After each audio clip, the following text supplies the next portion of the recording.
Hello everyone, welcome back to my channel Maths by SP. This is Sarojini. Let's go into our topic. So, ఈరోజు మన topic types of fractions. Already మనం basics fractions అనేవి classification of numbers అనే వీడియోలో చెప్పుకున్నామమ్మా. So let's have a small revision about the fractions. Topic మాత్రం types of fractions. So fractions గురించి చెప్పుకోవాలి అంటే fraction is a part of a whole. Fraction is a part of a whole. So fraction numbers ఎలా ఉంటామా 2/3, 5/6, 8/12 so on అని చెప్పుకుంటాం. Okay, first so ఈ ఫ్రాక్షన్స్లో పైన ఉన్న ఈ నెంబరు 2 అనే నెంబరు న్యూమరేటర్ అని చెప్తాం. కింద ఉన్న 3 అనే నెంబర్ని డినామినేటర్ అని చెప్తాం. మిడిల్లో ఉన్న ఈ బార్ ఏదైతే ఉందో దాన్ని ఫ్రాక్షన్ బార్ అని చెప్తాం. So standard form of fraction అంటే standard form of fraction is numerator by numerator, n by d, n for numerator, d for denominator, and middle bar is called as fraction bar. So this is a small revision about the fractions. So let's go into the topic types of fractions. So type is proper fractions. Okay, proper fractions. So standard form entama numerator by denominator kada. So numerator చిన్నది less than denominator అంటుందో ఆ కేసునే మనం proper fraction అని చెప్తాం. Example for suppose example 2/3, 5/7, 8/12 so on. ఇక్కడ కేసులో మీరు గమనించినట్లయితే 2 న్యూమరేటర్ ఈజ్ లెస్ చిన్నది డినామినేటర్ కంటే. So these type of fractions are called as proper fractions. Okay, next comes improper fractions. Okay, improper fractions. Improper fractions అంటే ఏంటమ్మా, దీనికి రివర్స్ అన్నమాట. అంటే numerator is greater than denominator. Numerator greater than denominator అంటే మనకున్న examples అన్నీ ఎలా మారిపోతాయమ్మా 12/3, 15/7, 18/2 so ఈ కేసెస్లో మీరు అబ్జర్వ్ చేసినట్లయితే న్యూమరేటర్స్ అన్నీ కూడా డినామినేటర్ కన్నా పెద్దవన్నమాట. సో ఈ కేసెస్ అన్నీ మనం ఇంప్రాపర్ ఫ్రాక్షన్ అని చెప్తాం. ఓకేనా, next comes mixed fraction. So mixed fraction. So two numbers coming together called as a mixed fraction. Ante whole number and a proper fraction coming together. Example 2 3/5. Here 2 is whole number, 3/5 is a proper fraction. So 2 3/5 is a fraction called as a mixed fraction. Okay, so ఇంకా మనం ఏమైనా తీసుకోవచ్చు 5 7/8 లేదంటే 6 9/12. Okay, these type of fractions are called as mixed fraction. Okay, so 3 proper fractions numerator less than denominator, improper fractions numerator greater than denominator, mixed fractions whole numbers and proper fractions coming together. Clear? So next comes unit fractions. Unit fractions means numerator equals to 1. ఏ ఫ్రాక్షన్లోనైనా numerator 1 ఉంది అంటే it is a unit fraction. Okay, example చాలా ఉన్నాయి. So numerator 1 అంటే 1/2, 1/8, 1/5, 1/15, 1/18, 1/22. So మన ఇష్టం. All these fractions come under unit fractions. Okay, unit fractions are called those where the numerator is 1. Clear? So next comes inverse fractions.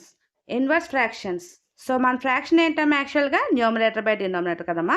Inverse అంటే దీనికి reverse. So numerator by denominator changes to denominator by numerator. అంటే for example 2/3 అనుకున్నాం అనుకోండి మన fraction, that will be converted to 3/2 reverse. Okay, this is also called as reciprocal. Okay, inverse fractions are all be of this type. Clear? So next comes simple fraction. So ఇది కొంచెం జాగ్రత్తగా వినండి అమ్మా. For suppose 2/4 అని తీసుకున్నాం అనుకోండి, 2ని 4ని మనం అబ్జర్వ్ చేస్తే ఒక కామన్ ఫ్యాక్టర్ ఉంది. అంటే 2ని 4ని రెండు కూడా ఒక నెంబర్తో డివైడ్ అవుతాయి. ఏంటది 2. ఓకే, సో ఆన్సర్ ఏమవుతుందమ్మా 1/2. అంటే 2 1 2, 2 4 1/2. ఓకేనా, అలాగే ఫర్ సపోజ్ 12/2 20 అనుకున్నాం అనుకోండి. ఓకే, 4 3 జా 12, 4 5 జా 20. అంటే ఏంటమ్మా ఆన్సరు 3/5. ఓకే, ఇక్కడ చూడండి 1/2 ఉంది కదా, ఇంకేమైనా కామన్ ఫ్యాక్టర్ ఉందా? దీన్ని ఏమైనా డివైడ్ చేస్తుందా? లేదు కదా. అలాగే 3/5ని అంటే దీన్ని డివైడ్ చేసినట్టుగా 3/5ని డివైడ్ చేస్తుందా? కామన్గా ఏమైనా డివైడ్ చేస్తుందా? లేదు కదా. అలాంటి కేసెస్నే మనం సింపుల్ ఫ్రాక్షన్ అని చెప్తాం. ఓకేనా, 1/2, 3/5, 2/3, ఈ కేసెస్ అన్నీ కూడా simplest form. So next comes complex fractions. Complex fractions అంటే ఏంటంటే మన స్టాండర్డ్ ఫామ్ ఏంటమ్మా? న్యూమరేటర్ బై డినామినేటర్ కదా. న్యూమరేటర్ బై డినామినేటర్లో న్యూమరేటర్ అయినా ఫ్రాక్షన్ అవ్వచ్చు, లేదంటే ఓన్లీ డినామినేటర్ ఫ్రాక్షన్ అవ్వచ్చు, కాదు అంటే both numerator and denominator fraction అవ్వచ్చు. ఈ 3 కేసెస్ ఏవైతే ఉన్నాయో వాటినే మనం కాంప్లెక్స్ ఫ్రాక్షన్స్ అని చెప్తాం. అంటే ఎగ్జాంపుల్ 2/3/12 అన్నాం అనుకోండి. 2/3/12లో 2/3 న్యూమరేటర్ ఫ్రాక్షన్ బై డినామినేటర్ అనే కేసు. నెక్స్ట్ 12/5/2 అన్నాం అనుకోండి. ఇక్కడ 12 అన్నది న్యూమరేటర్, 5/2 అన్నది డినామినేటర్ ఫ్రాక్షన్. ఓకే, సిమిలర్లీ ఇంకో కేసు, ఫర్ సపోజ్ 3/5/4/9 అనుకోండి. ఈ కేసులో మీరు చూస్తే numerator and denominator both are fractions. So ఫ్రాక్షన్స్లో న్యూమరేటర్ కానీ డినామినేటర్ కానీ, లేదు numerator and denominator both fractions అయితే కనుక ఆ కేసుని మనం కాంప్లెక్స్ ఫ్రాక్షన్స్ అని చెప్తాం. Okay, remember. నెక్స్ట్ ఇక్కడ మీరు జాగ్రత్తగా వినండి. వీటన్నిటిలోని నేను ఫ్రాక్షన్ అని చెప్పాను, అంటే సింగులర్ అనమాట. నెక్స్ట్ వచ్చే ఉంటాయి కదా, వాటిని మాత్రం ప్లూరల్ కేస్. అంటే ఇక్కడ ఏవైనా ఒక్క ఫ్రాక్షన్ చూసి అది ఏ ఫ్రాక్షన్ అన్నది మనం ఐడెంటిఫై చేయొచ్చు. ఓకే, కానీ నెక్స్ట్ వచ్చే 3 కేసెస్ ఏవైతే ఉన్నాయో వాటిని మాత్రం అవి ప్లూరల్ కేసెస్. అంటే మినిమం 2 ఫ్రాక్షన్స్ ఆర్ 2 ఫ్రాక్షన్స్ ఉంటే తప్ప మనం అవి ఏ టైప్ అన్నది ఐడెంటిఫై చేయలేమన్నమాట. ఫర్ ఎగ్జాంపుల్ ఇంతకీ నెక్స్ట్ టాపిక్ ఏంటంటే like fractions. Okay, like fractions మీరు గమనించారు లేదో చూడండి. ఇక్కడ అన్నీ నేను సింగులర్ ఫామ్ రాశాను, ప్రాపర్ ఫ్రాక్షన్, ఇంప్రాపర్ ఫ్రాక్షన్ అని చెప్పి. కానీ ఇక్కడ మాత్రం ఖచ్చితంగా ప్లూరలే రాయాలి. కండిషన్ ఏంటంటే ఫస్ట్ ఆఫ్ ఆల్ డినామినేటర్స్ అన్నీ ఈక్వల్ అనమాట. All denominators are same. Example 1/4, 3/4. Okay, minimum 2 ఉంటే మనం ఐడెంటిఫై చేయగలం.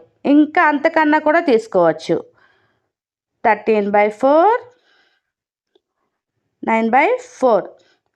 సో ఇక్కడ అన్నిటిలో కూడా డినామినేటర్స్ అన్నీ సేమ్గా ఉన్నాయి. ఓకే, డినామినేటర్స్ అన్నీ సేమ్గా ఉన్న ఈ కేసెస్ ఏవైతే ఉన్నాయో వీటినే మనం లైక్ ఫ్రాక్షన్స్ అని చెప్తాం, లేదు లైక్ టర్మ్స్ అని చెప్తాం. ఓకేనా. సో లైక్ ఫ్రాక్షన్స్ అన్న the fractions where all denominators are same. Remember, very important. Okay, clear. Next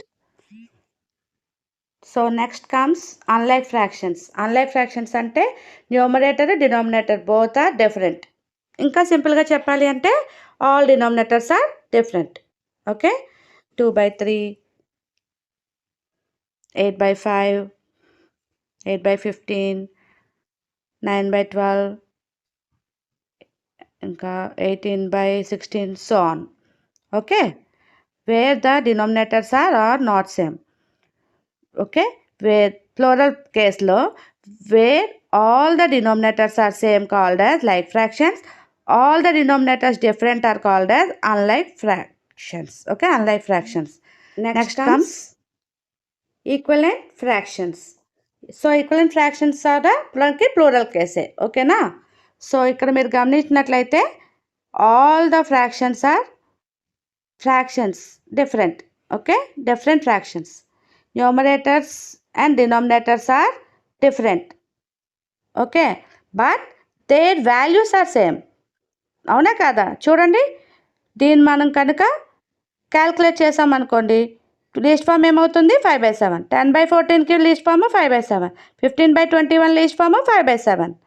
so వీటన్నిటి వాల్యూస్ అయితే సేమే, కానీ మనం రాసుకునే న్యూమరేటర్ అండ్ డినోమినేటర్ మాత్రం డిఫరెంట్గా ఉన్నాయి. గమనించారా? So all the denominators and numerators are different, but their values will be same. These are called as equivalent fractions. So ఈరోజు టాపిక్ మీకు అర్థమైంది కదమ్మా, types of fractions. So types of ఫ్రాక్షన్స్లో మీకు ఏమైనా డౌట్స్ ఉంటే నాకు కామెంట్ చేయండి, నేను రిప్లై ఇస్తాను. అలాగే ఈ వీడియో నచ్చినట్టయితే లైక్ చేయండి, యూస్ఫుల్ వీడియో అనుకుంటే షేర్ చేయండి, మరిన్ని వీడియోస్ కోసం సబ్స్క్రైబ్ చేయండి. Thank you.